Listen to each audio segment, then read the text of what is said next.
Right here, I'm going to do a quick demonstration of this thermometer, this meat digital food grade thermometer. As soon as you open, starts displaying. This is an insta-read thermometer. So you see the temperature right away. You can shut it off automatically by just closing it, open, and you can also hold the temperature that you have in there, so it doesn't, so you know what was the last time before you take another sample, and you can switch from Celsius to Fahrenheit, Fahrenheit to Celsius. Yep. So this is a very good little thermometer that should last you a very good time, a long time. Additionally, in the back, you have your batteries over here. So if you ever need to change, very easy. Just get a quarter or a butter knife, open that.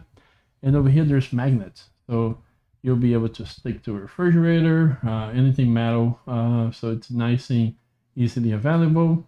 You can carry easily. And yes, very good thermostat that we're going to be using for our kitchen. Hopefully you guys enjoyed this video, and I'll talk to you later.